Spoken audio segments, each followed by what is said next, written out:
Okay, so here's our corrective for our Unit 8 test. It's my understanding that a couple of the questions and numbers might be different, but for the most part this should hold. And let's just get right to it. First, I want to apologize. I did not mean to have it booklet bound like this. I was actually hoping to have it as a series of ledger papers bound in the middle so it would lie flat. So, sorry about that. Okay, so let's start with the first one. It says, where is the asymptote for the graph of y is equal to 4 to the x? Let me focus this a little better. Okay, so the asymptote at this point could either be a horizontal asymptote or a vertical asymptote. So why don't we go on ahead and just graph the function. So here we have our handy dandy TI-84 graphing calculator. And we're going to say that y is equal to 4 to the power of x. Okay. And now we're going to graph. Okay. As you can see, it increases without bound. If you go to the table and go up to where stuff starts being negative, you notice that the y values get smaller and smaller and smaller. They get closer and closer to 0, but it never quite crosses 0. And so you have a horizontal asymptote where y is equal to 0. And that's it. For the second problem, you were given y plus 5 is equal to b to the x. And you're relating it to y is equal to b to the x. Well, the first thing you notice is that the constant 5 is on the wrong side. So you actually subtract 5 from both sides. And so this actually gives you y is equal to b to the x minus 5. Well, the subtraction of the constant 5 is a vertical shift. And because 5 is negative, it's translated 5 units down. And that's it. Number 3 was a tricky one. Number 3, you had to really think of this as a table. And so you understand that the year is an x value and the money is a y value, and that this is an x value and the money is a y value. And you more or less want to put it as a chart. Now, the fact that it's increasing exponentially is important. So what I went on ahead and did was I would set up my table, and my first year, of course, is 1993. And you have 40 million. So I'm just going to put 40, but we can just put MIL for million. We don't need to write all those zeros. And then our next year would be 2001.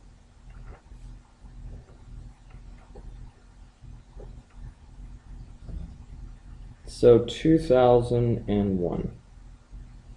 And you had 55 million. Now it's asking for 93 to 2010. Okay, now the thing you have to recognize is, first of all, this is an increase, which tells you that y is going to be, that your base is actually going to be increasing. And it's an increase of about $11 million. Okay. Now, our change in x at this point is 8 years. Now here we have a change in 9 years. Now, we already know that it's increasing, so as I look, I can straight off the bat eliminate choice A and choice C. Because first of all, as intervals, these are listed wrong, and it implies that the amount of money is decreasing where we clearly know that it's not. Okay, now, we know that it increased from 40 to 55 million in 8 years. We would expect in an exponential function for the increase to be much more than that in 9 years. Now, the only difference between 55 and 57.2 is $2.2 million. This is way too little for what the problem implies. even if it's not an exponential, even if it's just a linear function with a positive slope, $2.2 million for 9 years is way too little. So just by looking at the numbers, you can eliminate the other three choices and arrive at D. One might argue that this is an estimation problem and not an exponentiation problem, and I would cede them that argument. Okay, let's take a look at the next one. Now, number 4 was just a, hi, can you read a word problem and figure out what's what? Well, just by looking at it, I know that my time is the dependent quantity and my temperature is my independent quantity. Now, they already told you that degrees Celsius is x, and so we just realized that our x is going to be 16. So all you really have to do is plug your function into your calculator and evaluate. Okay, so that's 146 times 0.9331226 set to the power of x minus 4. Now, with the modern operating system, you don't need the parentheses x minus 4. You could just have it as x minus 4 without the parentheses, but it doesn't hurt anything to do it. Okay, once you have that in, you can go to your table, and you can scroll down to where x is equal to 16. And you find that where x is equal to 16, that your y is 63.623, which is just 63.6. So your correct response was G.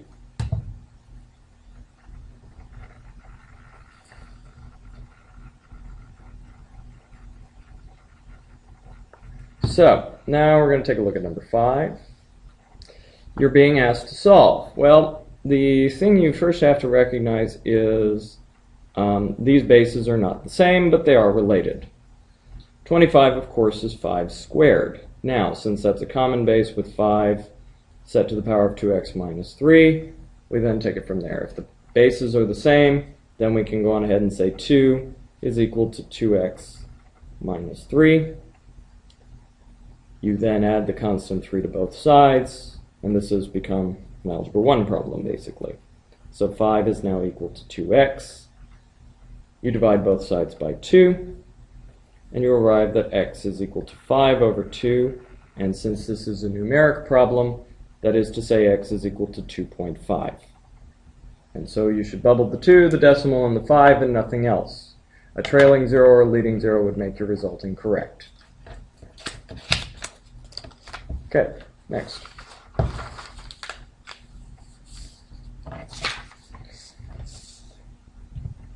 For number 6, it says, given an exponential equation of the form y is equal to a times b to the x, what is the effect of making b greater than 1?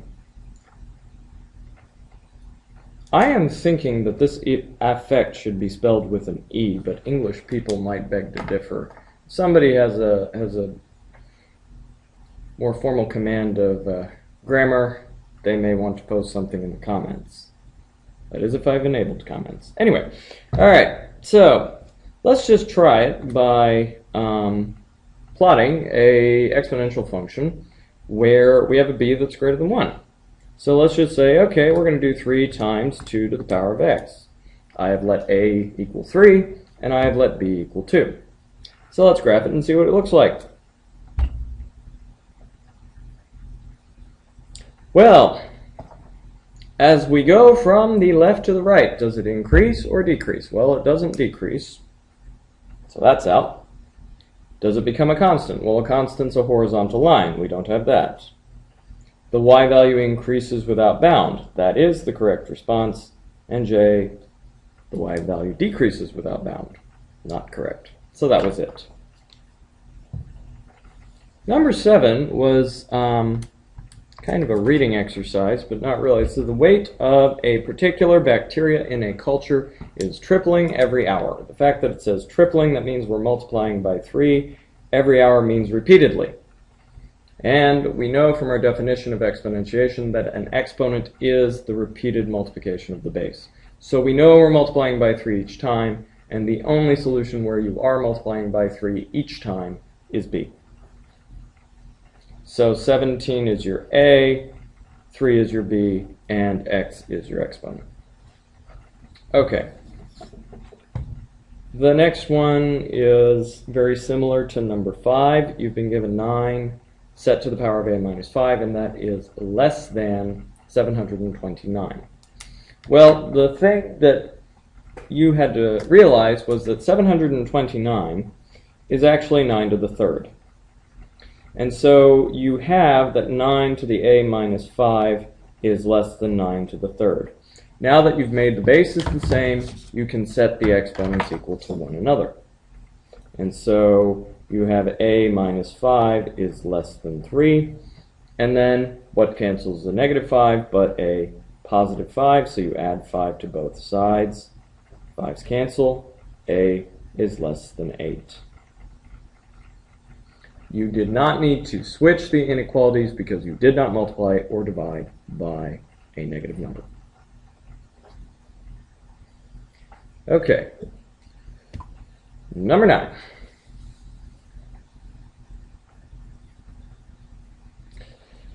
Merlin Industries bought a laptop for $2,100. It is expected to depreciate at a rate of 14% per year. What will be the value of the laptop in 5 years?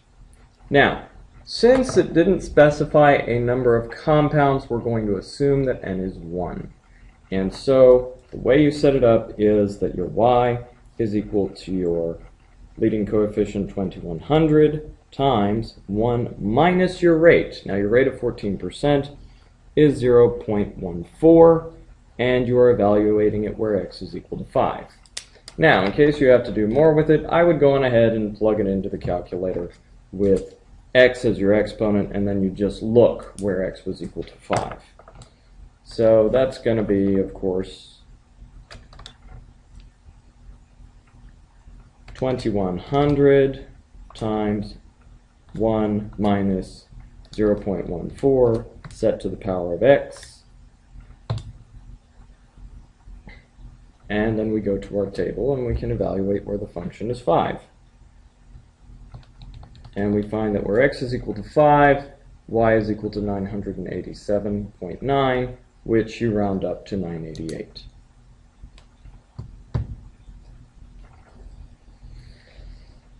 Now, I'm going to work number 10 on a little post-it note because that part where it says record your answer and fill in the bubbles on your answer document takes up most of the problem space. So I'm going to just go like this. And so we have that 3 to the x plus 2 is equal to 27 squared. Well, what you had to recognize is that 27 is 3 to the third. Now you still have the square here, so you're going to put that on the outside. Now, this point, you remember your power rule. Your power rule is that the power of a power is the product of a power. Try saying that 5 times fast. And so the base is maintained. You multiply these two exponents. 3 times 2, of course, is 6. And so now you have 3 to the x plus 2 is equal to 3 to the 6th. So now you have that x plus 2 is equal to 6, and then to solve you subtract 2 from each side, and you get that x is equal to 4. So I'm going to pause for a moment before I move my post-it note up, because I need to actually show you the table for number 11. Actually, I'm going to see if I can cut that. So that goes there.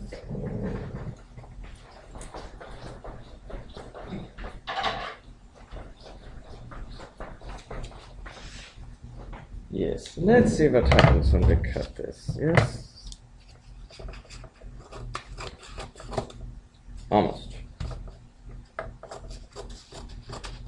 Well, we have the table exposed. The words aren't that important. Okay.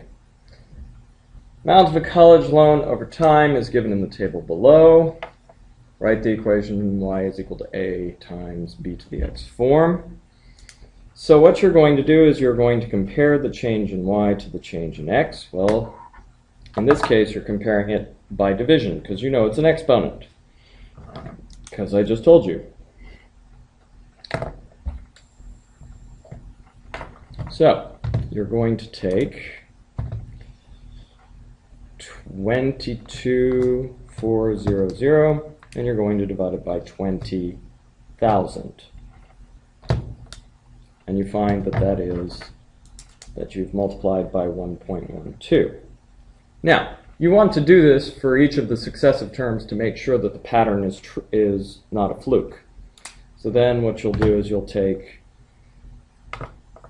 25,088 and divide it by 22400, and you find the pattern is preserved. One more iteration won't kill you, so I've often said better to be certain than to be sorry, or better to be certain than to fail.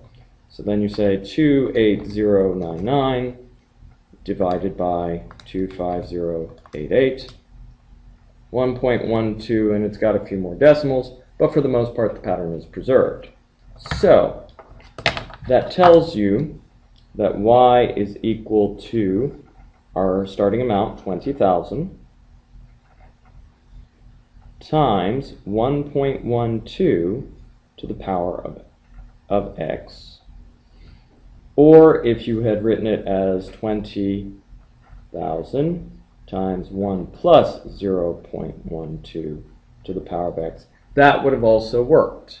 The way points were awarded, it was a scale of 0 to 3. 0 is if you left it blank. Basically, you got 1 point for the 20,000, 1 point for the rate, and 1 point for the exponent, the correct placement of the variables. And that was it. Okay, now let's take a look at 12. 12 was a very commonly missed question, mainly because people were watching the graphics and not reading. So let's go on ahead and graph our function. Our function, of course, is negative 1.2 set to the power of 3 to the x. Now if we graph it, we very clearly see that the curve is going down. Right? Now, that means we can eliminate h and j from consideration, because with h and j they're both going up. So now we're left with f and g. Well, the problem with f and g is that the graphs are for the most part the same. Now what some people tried to do is they tried eyeballing the subtle differences between them.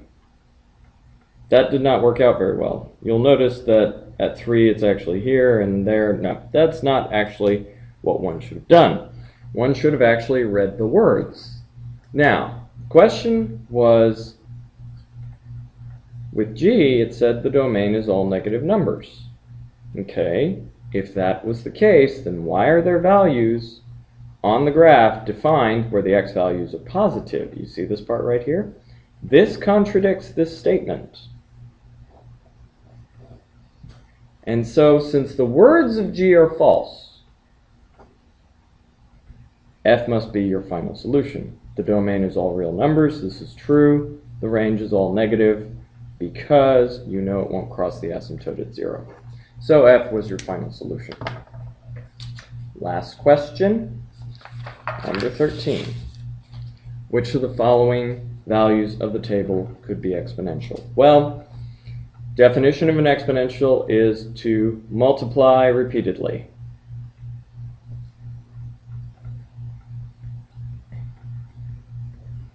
Well, let's take a look. First of all, from 2 to 4, from 4 to 6, and from 6 to 8 is to add 2 each time. That makes it a linear function, so A is out. B, I have no idea what's going on there, so we'll get back to B in a moment. For C, from 2 to 4, from 4 to 8, and from 8 to 16, you know you're multiplying by 2 each time. So this is a fairly good contender. And then this one, there is no relationship between the y's except that you notice that y is equal to x squared. 1 squared is 1, 2 squared is 4, 3 squared is 9, 4 squared is 16. Which means that's a quadratic, not an exponential. So since I have it down to B and C, where I know C is an exponential and B I have no idea what it is, the correct response is C. And that's it for this one.